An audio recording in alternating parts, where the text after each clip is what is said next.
E aquele que guarda os seus mandamentos, nele está, e ele está nele. 1 João 3, 24. Estamos mais uma vez, amigos, nesta quarta-feira, para abrirmos mais uma vez a palavra do Senhor e recebermos dele as suas bênçãos. Estamos numa série muito especial que tem como título Permanecer em Jesus, e eu gostaria muito que você nos acompanhasse nesse movimento de busca do Senhor para a sua vida. Uma vez um grupo de alunos chegaram para o grande missionário Hudson Taylor e perguntaram: missionário, como é que você consegue crer em cada palavra da Bíblia? Como a Bíblia é confiável, me diz? O missionário respondeu: quando terminar essa reunião, você vai pegar o seu boletim de transporte e vai verificar os horários do ônibus, correto? Os jovens disseram correto. E ali vai dizer o momento em que você deve estar na estação para pegar o seu ônibus. Os meninos disseram, isso mesmo. Então me faça o seguinte, se você vai crer que aquele boletim vai te informar o ônibus, o horário do ônibus certo para você pegar, por que não crer na Bíblia? Por inúmeras vezes ela te mostrar qual o caminho da vida tomar. Muitas pessoas chegam até a parada do ônibus, e ali, se elas não quiserem crer no horário, elas vão ficar sem, e então ficarão para trás, ficarão sem ônibus, elas ficarão sem ônibus e serão deixadas para trás. Você quer ser deixado para trás? Amigo, do mesmo modo, a palavra de Deus, ela chega ao seu coração para ser uma bênção para você e a sua família. Ela chega até você para que você cresça em Cristo. E o tema de hoje é obediência pela fé. Eu quero convidar você à leitura de um texto muito significativo para a gente.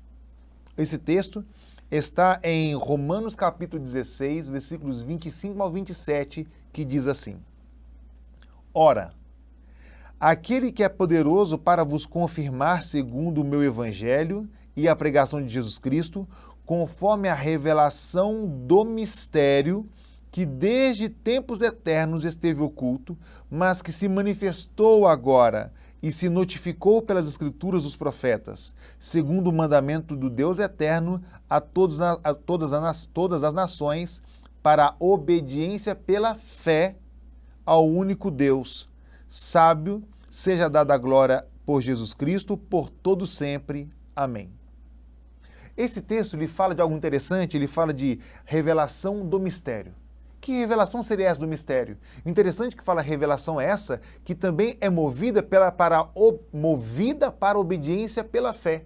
Olha só, quando a Bíblia diz desse mistério aqui, está dizendo que o maior mistério que o ser humano pode ter é receber Cristo na sua vida. Não existe outro mistério maior do que esse. Receber Cristo na vida é receber o nome de cristão.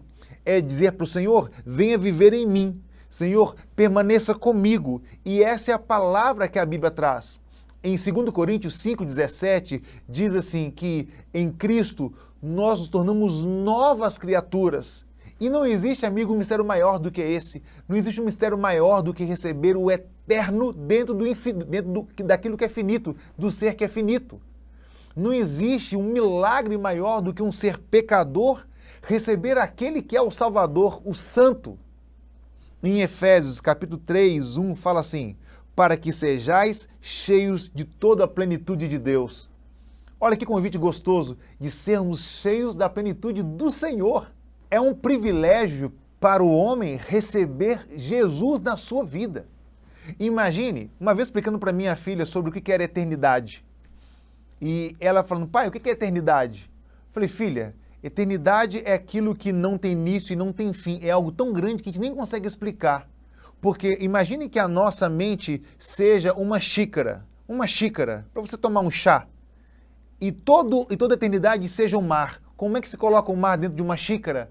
Ela falou assim, pai, não tem como. Eu falei, filha, não tem como compreendermos a eternidade. Quando a Bíblia diz que o mistério é receber Cristo na gente, é o privilégio que o ser humano tem de aqui na Terra ainda sentir o sabor do que é viver a eternidade. E por mais que ele saiba que a vida dele um dia aqui vai terminar, ele já começa aqui a experimentar o que ele vai viver lá no reino dos céus. Amigos, o maior mistério que tem é receber Jesus no nosso coração. A Bíblia nos orienta a aprendermos sobre a obediência. E a obediência ela é necessária, a lei de Deus ela é uma bênção. A palavra de Deus diz assim, em 1 João 5,3, os seus mandamentos não são pesados.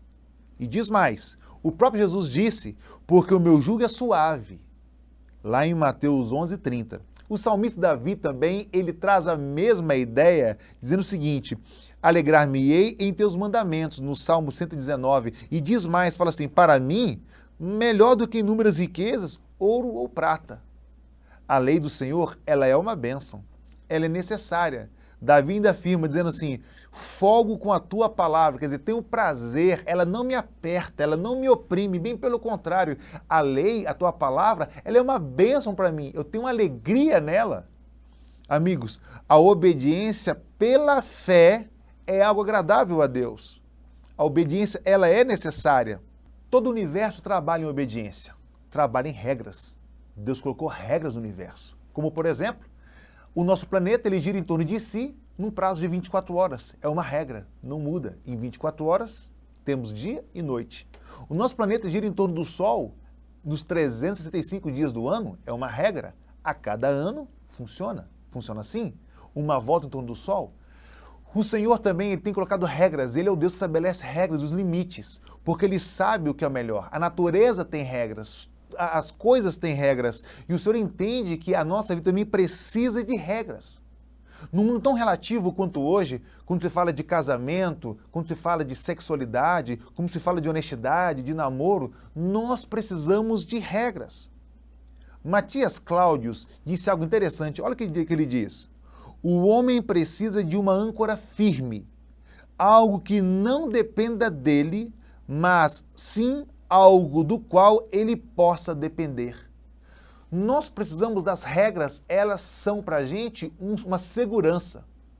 Eu quero levar você a entender, amigo, que as leis do Senhor são para a gente segurança. São regras que nós podemos andar sobre elas com toda a paz, porque elas, ao invés de nos pesarem, elas nos protegem. Olha o que diz aqui em 1 Coríntios 3,11, fala assim, porque ninguém pode pôr outro fundamento além do que já está posto, o qual é Jesus Cristo. Jesus, ele tem que ser o nosso fundamento, a nossa regra. E o que é esse fundamento aqui? Veja bem comigo, uma linguagem muito prática hoje, viver sobre a lei do Senhor é viver sobre a opinião do Senhor. Viver sobre a ordem do Senhor, sobre a perspectiva do Senhor. Quando Deus fala que é para andarmos desse caminho, eu vou dizer, Deus, eu quero então viver nos teus caminhos. Deus, eu quero andar conforme os teus caminhos. Deus, eu quero seguir os teus passos. Por mais que eu ache que os meus são melhores, eu vou seguir os teus passos. Amigos, nós vivemos num mundo onde cada um tem a sua opinião, mas ninguém pergunta qual é a opinião de Deus. Eu quero convidar você a entender a lei do Senhor como a opinião do Senhor para a tua vida. E queria que você pegasse a tua vida e estabelecesse sobre as ordens de Deus. Porque a ordem de Deus nunca será pesada para você. O escritor Paulo, em 2 Coríntios 4, 3 e 4, escreveu um texto incrível para a gente. Ele disse assim, mas, se ainda o nosso evangelho está encoberto, para os que se perdem está encoberto, nos quais o Deus deste século cegou os entendimentos dos incrédulos, para que não lhes resplandeça a luz do evangelho da glória de Cristo, que é a imagem de Deus. Olha só esse texto. Você percebeu aqui quando falou que os quais o Deus deste século cegou o entendimento? Esse texto se refere aqui aos incrédulos. Quem são os incrédulos? Aqueles que não creem em Deus. E muitas pessoas não creem em Deus porque Satanás as cegou. Mas eu posso dizer para você também, amigo, preste muita atenção, que há muitos crentes que estão também, de certa forma, cegos. E qual é a implicação disso? Duas implicações. Muitas vezes a pessoa que está cega, ela não vê tudo. Olha só. Ela não vê tudo, ela perde algumas coisas. E na nossa caminhada espiritual, talvez Satanás tenha nos cegado ao ponto de a gente não conseguir enxergar o todo. Enxergamos apenas algumas coisas. E às vezes só enxergamos aquilo que nós queremos enxergar, queremos ver. Nós selecionamos. Não, isso aqui me convém, isso eu quero ver. Não, isso aqui não é legal para mim, isso aqui eu não quero ver. E nessa situação nós ficamos cegos. Primeiro ponto, nós não enxergamos o todo. E o segundo ponto, às vezes nós estamos no lugar onde nós não deveríamos estar, mas gostamos de estar ali. A cegueira não ela é só visual, a cegueira talvez seja do nosso gosto. Nós começamos a gostar de coisas que Deus não gosta e aquilo que Deus gosta, nós não gostamos. Eu quero que você, nessa caminhada, entenda aonde Deus quer levar você. Em Apocalipse capítulo 3, ali fala da igreja de Laodiceia, uma igreja que é marcada como uma igreja que está cega. E ali diz que ela não percebe aonde ela está. E é bem capaz, amigo, que nesses dias nós estamos vivendo, nessa situação que o nosso mundo está girando, a gente não perceber em que estágio do final deste mundo a gente está. Estamos tão preocupados com o agora, com esse momento, que não percebemos do que está para acontecer. Seria por acaso o estado de cegueira o nosso hoje ao olhar e não sermos sensíveis ao que está ocorrendo? Precisamos do Espírito Santo hoje para abrir os nossos olhos e nos mostrar o momento em que estamos vivendo. E não só mostrar o momento que estamos vivendo, mas como estamos vivendo o momento que estamos vivendo. Você entendeu aí? Não é só a situação da história, mas como estamos nessa situação da história. O Espírito Santo para a gente, amigo, ele é uma necessidade.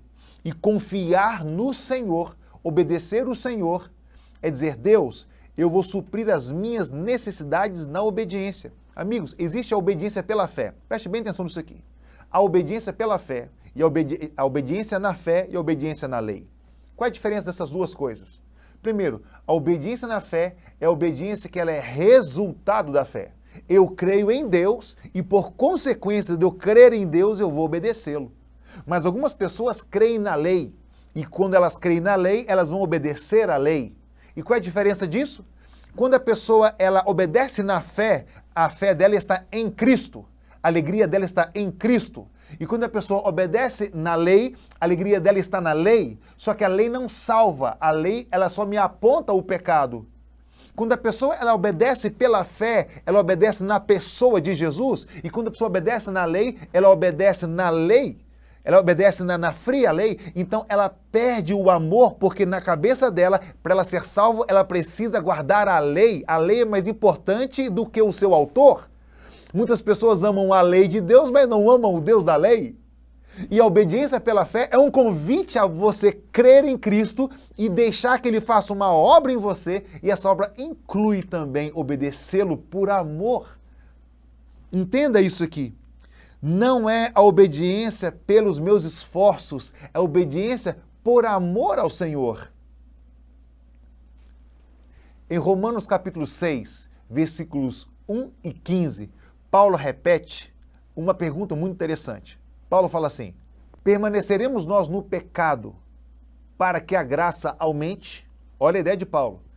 Eu preciso continuar, eu posso continuar errando só porque eu sei que tem graça à vontade?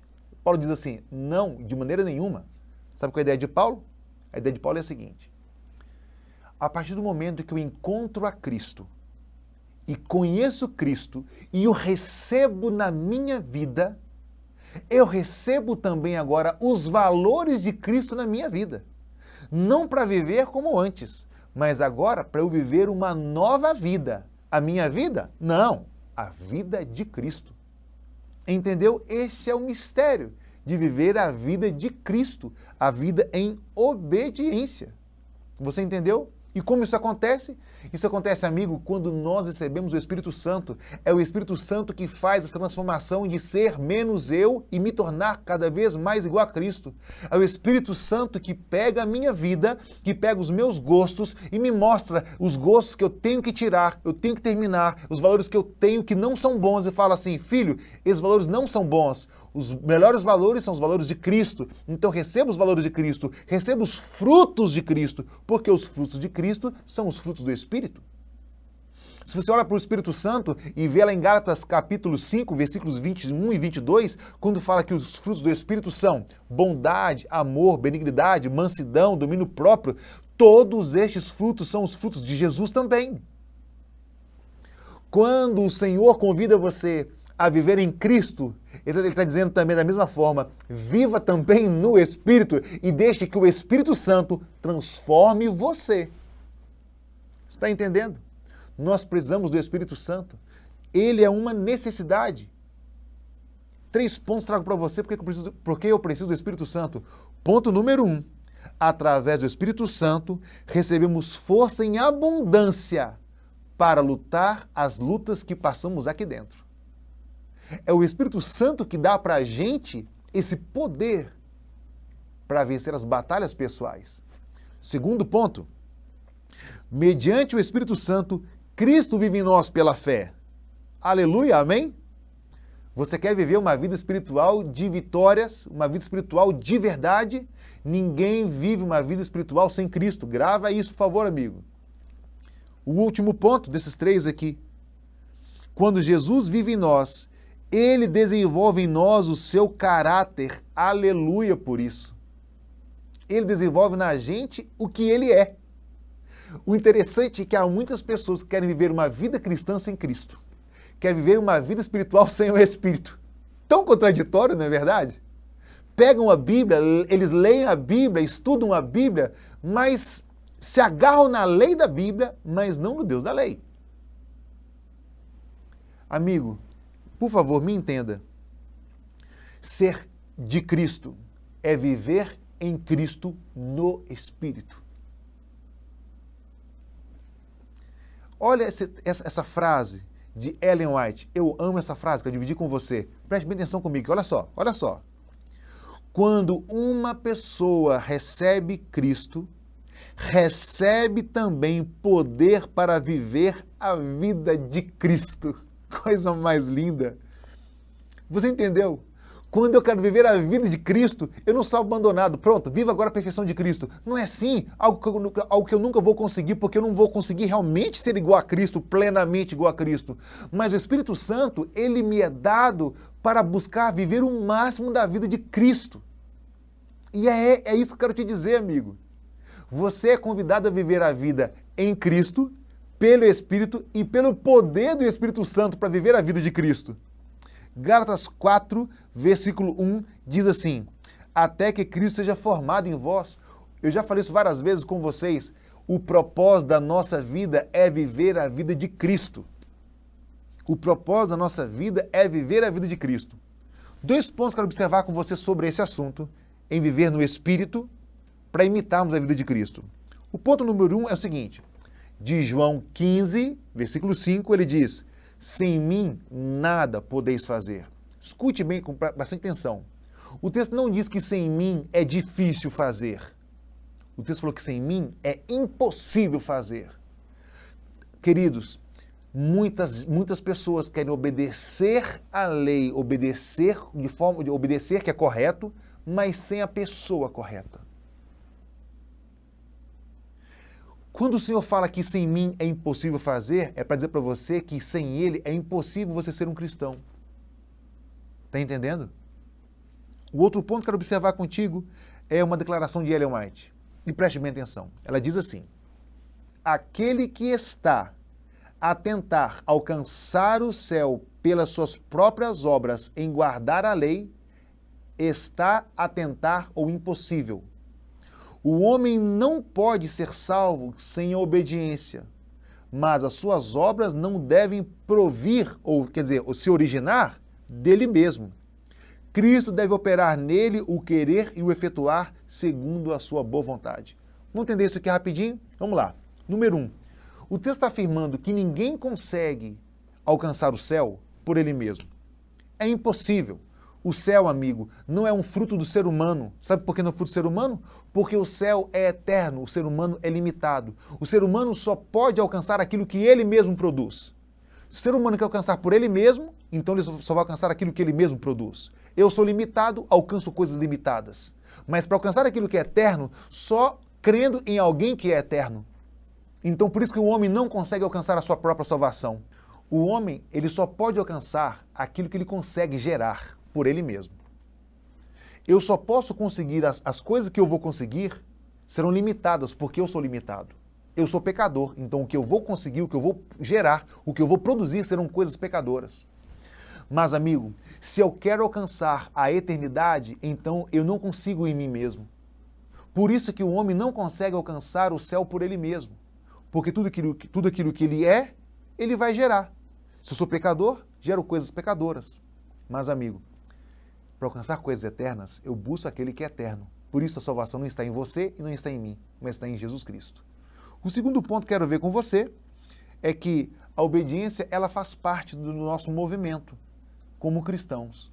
A obediência, ela faz parte da maturidade cristã. Compreende? Todo mundo que nasce tem que crescer, tem que amadurecer. Uma planta que nasce, ela amadurece, ela cresce. E você tem crescido no Senhor? Você tem amadurecido no Senhor? A obediência, ela serve para você como um exame para saber do seu nível de maturidade com Deus. E o último ponto que tem que ver com esse aqui é dizer o seguinte, que a obediência ela não deve ser por nossas próprias obras. A obediência deve ser por uma consequência. Eu não obedeço para ser salvo. Eu sou salvo e por isso eu obedeço. Compreendeu? É a graça do Senhor. Ninguém tem que ser obediente para ser salvo. Pelo contrário, nós somos salvos e Deus nos dá então a alegria de obedecê-lo. Amigos, para nós irmos concluindo, quero dizer para você que a obediência ela é necessária. Ela faz parte da nossa caminhada. Olha o que está aqui em 1 João capítulo 2, versículos 3 e 4. E nisto sabemos que o conhecemos, se guardamos os seus mandamentos. Aquele que diz, eu conheço, e não guarda os seus mandamentos, é mentiroso, e nele não está a verdade. Você percebeu aqui que a obediência aos mandamentos, ela serviu só como um exame, e esse exame você tem que fazer. Talvez você está aqui nos ouvindo hoje, e você, ao olhar para os mandamentos, você fala assim, eu não guardo os mandamentos. Eu não sigo os mandamentos. É um exame para você fazer no seu coração. Porque aquele que guarda os mandamentos, esse está no Senhor. Ele ama o Senhor. E guardar os mandamentos tem que ver com amor. Eu sou casado com a Flávia, minha linda esposa Flávia, e o meu amor por ela me faz ser fiel a ela. E eu não fico brigando com a minha fidelidade. Não, com essa pessoa aqui não, com essa aqui não, com essa aqui não, com essa aqui não. Não, não preciso disso. Porque o amor que eu tenho por ela é tão grande que esse amor automaticamente deságua na minha vida, me fazendo uma pessoa fiel à minha esposa. Porque o meu sim para ela foi tão grande que quer dizer um não para todos os outros, ou todas as outras. Você está entendendo? E assim é com Deus. Dessa forma é com Deus. Os mandamentos são necessários. Os mandamentos eles fazem parte para marcar um povo que vai ser especial no tempo final. Como diz lá em Apocalipse 12, 17, diz assim, guardam os mandamentos de Deus. Esse povo que guarda os mandamentos de Deus, lá em Apocalipse 12, 17, não é isso? Em Apocalipse também 14, 12 diz assim, aqui está a perseverança dos santos. Os que guardam os mandamentos do Senhor. Amigo, quero convidar você a confiar no Senhor e a se encher do combustível correto, o Espírito Santo. A obediência na sua vida sempre deve ser uma consequência da sua entrega. Sempre. E quando é assim, ela nos traz alegria. O combustível correto para ter uma obediência feliz é o Espírito Santo. Um carro, ele só é útil quando ele funciona. Se o carro não funciona, ou duas coisas você vai fazer. Ou você empurra o carro, ou você abastece o carro com o combustível correto. Se eu abasteço o carro com o combustível correto, o carro anda. Ou então, se não abastecer com o combustível correto, vou ter que empurrar o carro. Muita gente está empurrando o carro espiritual da vida. Não abasteceu com o Espírito Santo. Fazem muito esforço. E exige muito esforço de quem está caminhando junto com eles. Às vezes você exige dos filhos, você exige dos pais, da esposa, do esposo. Ei, amigo, esse carro, que é a vida espiritual, ele não foi criado para você empurrá-lo. Esse carro foi criado para você encher o tanque com o Espírito Santo para ele poder andar. Vou terminar aqui contando uma história para você. E você vai me entender. Uma vez um casal feliz da vida chega ao seu casamento. Casaram, felizes ali, estavam. E na hora de sair do casamento ali, um amigo perguntou para o noivo, e aí, como é que vocês vão para a lua de mel? E o noivo falou, olha, nós vamos aqui agora, vamos pegar um ônibus, vamos para a rodoviária e tal, e vamos viajar de ônibus. E o amigo falou assim, não, vai no meu carro. Se você for no meu carro, você vai poder aproveitar muito mais o lugar para onde vocês estão indo. Aqui está a chave, aqui são os documentos, pode viajar. O noivo foi encantado com a gentileza desse amigo. Amigos são para isso também, né, gente?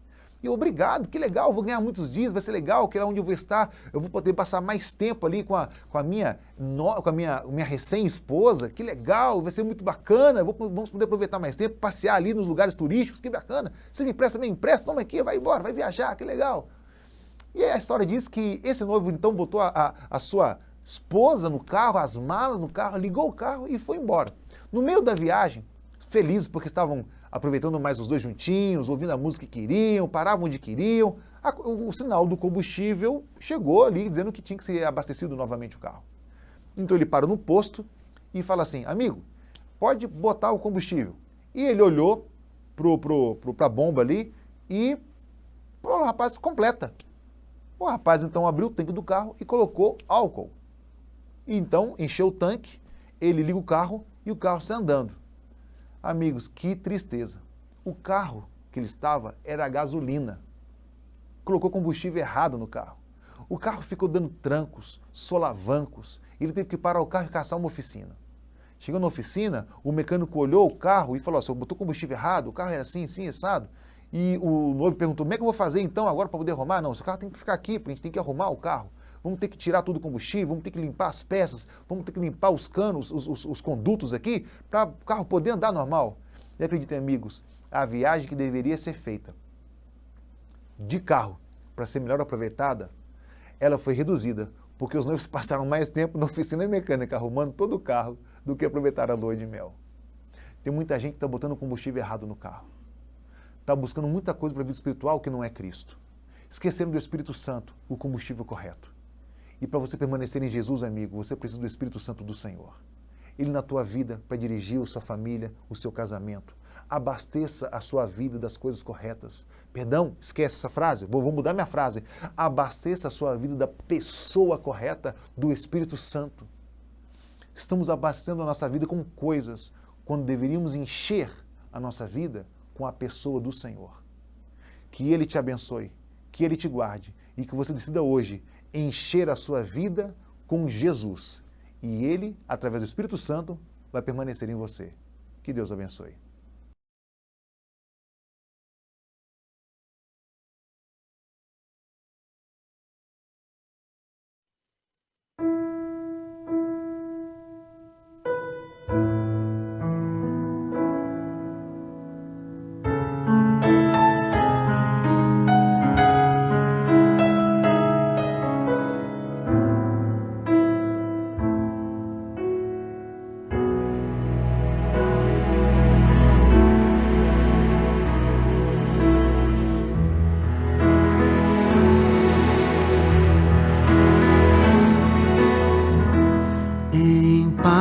Eu vou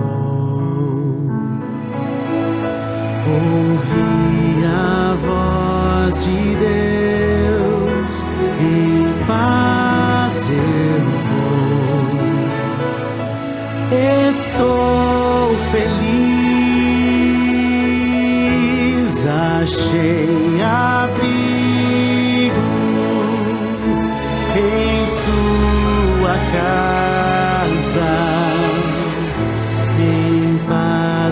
Estou com meu Jesus.